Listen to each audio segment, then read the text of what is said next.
he has this vision, that you need in a top team like Chelsea who wants to win and be champions. It's true that they were a team a little bit, you could see that they were lacking ideas in the last season and maybe at the beginning of this season. But yeah, with Ziyech, you can see that he has this last pass, and it's not only that he sees it, it's that he makes it right at the right time, which is the decision making that we talk about nowadays. Why are coaches so tactical? Because they see that the decision making of the players is not that good, so they need to teach them always what to do.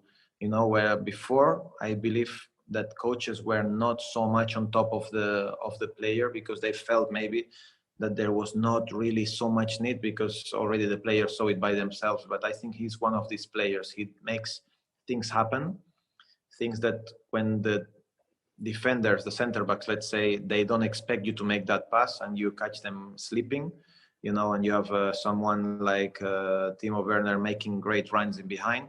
And I think this is where Chelsea could be so powerful this year. Making a signing, your first signing as Chelsea manager. What can you tell us about Hakim Ziyech and how you think he's going to fit into the side next season? Well, I think he's a fantastic player, and I first came onto my sort of eye line in their run in the Champions League last year. I thought he was one of their standout players, of course, particularly the games against Tottenham, watching him play. And then we've come up against him twice this season, so I know a lot about him. I know his qualities are a great left foot, plays generally off the right-hand side, can play in behind the front man. And probably when you look at us this season, there have been games where we have maybe struggled to unlock the door and struggled, and he's certainly a player that we hope can bring that bit of creativity, something different for us, scores goals, assists. So excited. I know it's not coming now, but I think it's exciting for us as a club and for the fans to know that it'll be here next year. And how hard did you try to get him in last month? We tried, and it wasn't possible, which is, we all know how the January window works. You respect clubs that have top players want to keep them, and that was the case. But that's done, and now we have him for next season. So yeah, pleased with that. I asked you a few questions about Hakim Ziyech earlier this morning, so I won't ask too many more. But just what can Chelsea fans look forward to seeing when he plays for the club next season? Well, I think quality in what he's got in terms of the ability to make assists and score goals. I've spoken a lot this season about games where we maybe have had a lot of ball but haven't had that final bit. And I think hopefully he's a player next season that can bring us with the quality he has with his crossing, passing, that final pass, and shooting and scoring. So yeah, he'll have to obviously fit into the way we want to work here. We want to work off the ball and the energy we want in our team, as everybody does. But the quality he's got hopefully will be there for the fans to see. And was his performance in the 4-4 draw at Stamford Bridge, was it that night that you decided we need to sign this guy? Or had you been watching him for a long time? Not quite. I've been watching him a lot, and I referenced you earlier about the Champions League run they had last year. I was particularly impressed when I saw him play against Tottenham at Wembley in that game, and I followed him pretty closely since. And since then, I've done a lot of.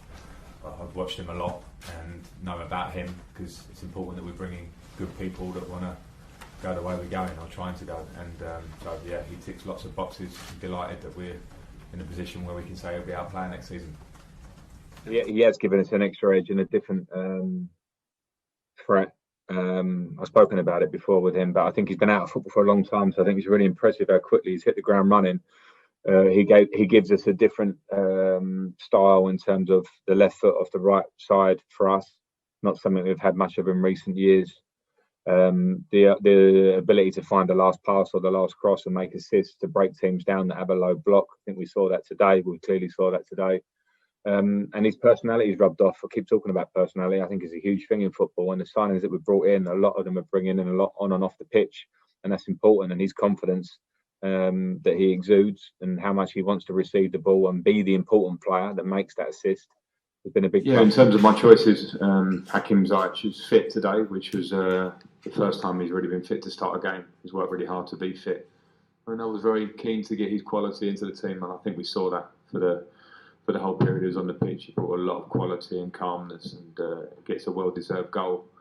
And with Callum on the left wing, I felt Callum deserved a chance to play. He's trained very well recently. We have competition in those areas, and we're also in the middle of a very busy patch of games, so we need input from all the attacking players, and we felt that today with Callum getting his goal and Hakim Christian coming on for a goal.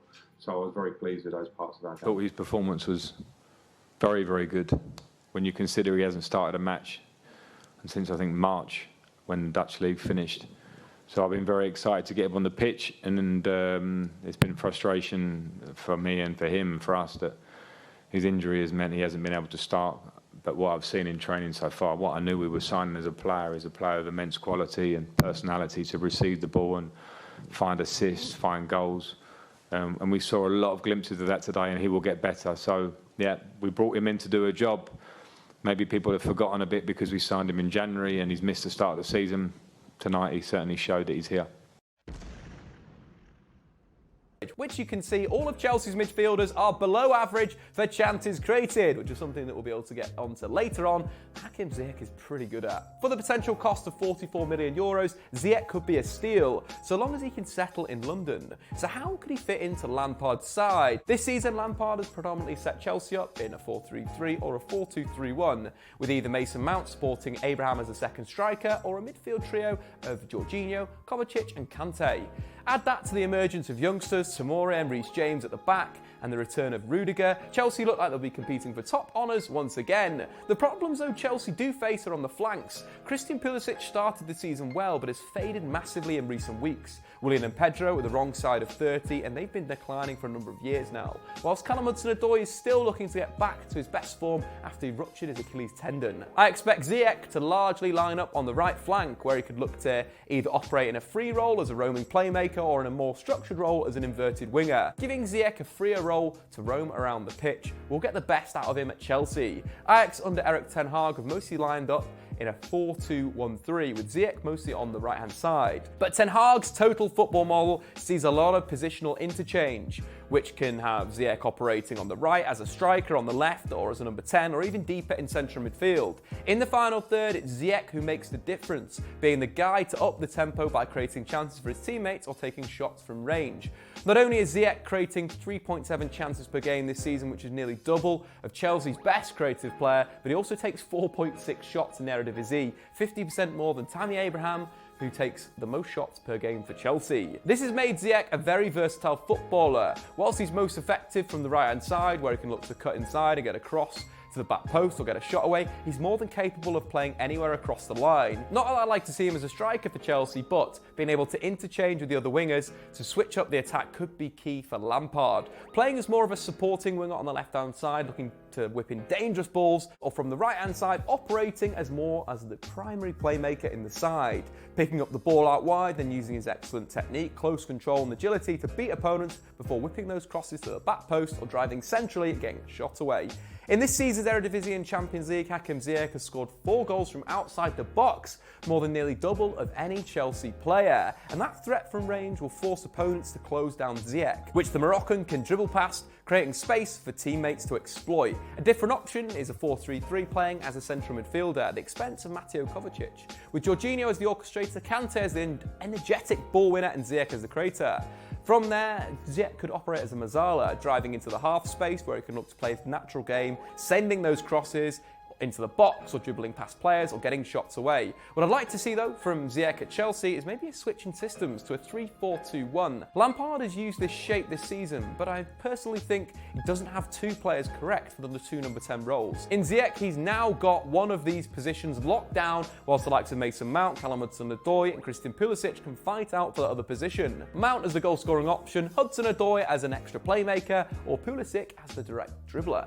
Lampard's Chelsea's squad contains a lot of Conte's title winners who played the same system, with good attacking wing-backs, ball-playing centre-backs and a midfield pair of Kante the aggressor and Jorginho the sweeper that can dominate most games. It's also the system that Chelsea's incredible youth academy used last season, so would further help talented youngsters like Billy Gilmore, Conor Gallagher and Luke McCormack transition into the first team under Lampard. It also allowed Chelsea to make better use of their countering game, both in counter-pressing and counter-attacking. The defensive width provided by a back 5 not only make them difficult to break down, but the 2-10's central positioning makes the shape dangerous on the counter-attack, allowing Chelsea to be a little bit more pragmatic, inviting pressure on before counter-attacking. In terms of counter-pressing, the 3 centre-backs tends to make the shape resistant to opposition counter-attacks. So the front 3, plus the same side central midfielder and wing-back, can press high and less worry if the press is broken. The opposition will outnumber them on the counter-attack. The drawbacks to the system, however, is that it often relies heavily on the excellence of 3 attackers. In Tammy Abraham, Chelsea have got an excellent goal scorer, but Abraham isn't Hazard, a player that can carry an attack single-handedly. But with Ziyech, Chelsea now have a truly elite creator. Over the past 2 Eredivisie seasons, Hakim Ziyech has created on average 3.7 chances per game. Not only more than any Chelsea player over that time, but more than Eden Hazard has averaged at any point in his career. Granted, the Eredivisie isn't the top league, but the consistent level of creativity Ziyech has shown in the past couple of seasons bodes well. He's also created well in the Champions League, with only 3 players creating more chances in the competition since the start of the last season than the soon-to-be Chelsea man. What's more is Ziyech will work extraordinarily hard in the press, but not necessarily defend his own box. Again, this is suited to the system, with 7 defensive players and a front 3 that can position themselves aggressively, which is perfect for Ziyech's transitional defence. In this season's Champions League, Ziyech is averaging an outrageous 6.1 tackles per 90, more than any Chelsea player, enough to rank him 6th best in the competition for players who've played over 150 minutes. Ziyech is a very different player to anyone currently in the Chelsea squad. Whilst you can make comparisons to the likes of Mason Mount and Ross Barkley for their shooting from outside the box, or Christian Pulisic for his tendency to dribble, but no forward combines dribbling, shooting and playmaking like Ziyech, nor do they produce what the Moroccan does in the final third. All in all, Ziyech is a fantastic signing for Chelsea and Lampard. The only criticism, that they couldn't get the deal done in January that could potentially have guaranteed the Blues' top 4 finish. But anyway guys, what do